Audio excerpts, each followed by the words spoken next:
What's going on? This is Cam Kirk, and this is a behind the cam moment of one of the first times I got to photograph Travis Scott in the making of Skyfall video. So I definitely have a reputation, and I would say most of my portfolio for sure consists of the work I've done with Atlanta artists. And I think most people kind of know me as like definitely in the documenter of the Atlanta scene.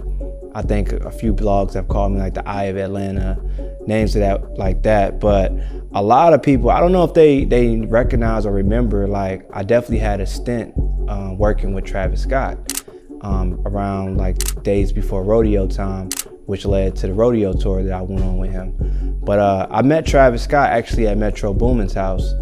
And Metro was just like, yo, Travis Scott's about to pull up. And I was like, word, Travis is in Atlanta?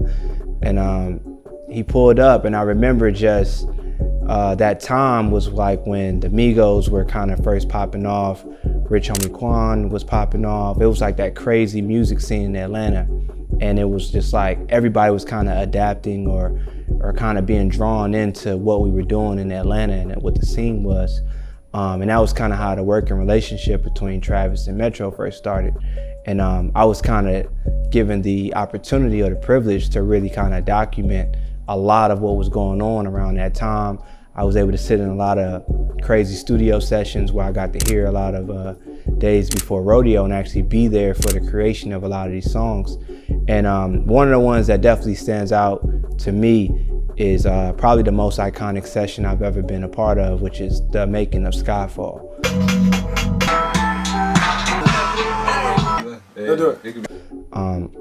So the making of Skyfall was just crazy. We were at Darp Studio, which is Dallas Austin's old studio in Atlanta. And I don't know, just something about that day. You know, usually sometimes, I ain't gonna lie, I can get caught up in the moment where I forget that I'm there to take photos or to do video, and I'll get caught up in just the session. I'll just be sitting around. But something about that day was like, man, I just need to document everything that happens in this session. Like, I don't know what's gonna happen, but this might be one of those crazy sessions. So I remember from start to finish of the session, I just had my camera out and I was just like super in tune with what was going on. And it was actually during that session where I took, I believe, probably the first photo I ever took of Travis Scott was actually in that session. And Travis was getting his hair braided. And the reason why I like working with artists like Travis Scott is like they have their own vision.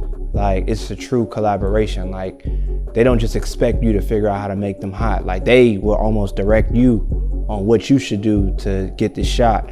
He's always been like a genius when it comes to stuff like that. So I remember he was getting his hair braided. He was like, man, I just wanted one of those super iconic, like getting your hair braided photos, you know? And I was like, all right, bet, let's do it. And that's when I took this photo of Trav. He's getting his hair braided and he's like shirtless.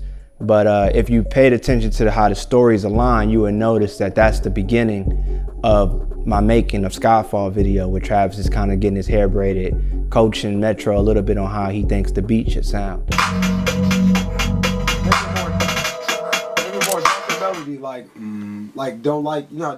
That photo is still one of my favorite photos to this day that I took of Travis, just because it's just raw. Like it's not overproduced. It's not like a big set or anything. It's kind of like almost more like a candid photo. It's more like what you see from artists today, but you weren't really seeing that, you know, back in the day. You were only seeing them on like magazine covers or when they were super styled up.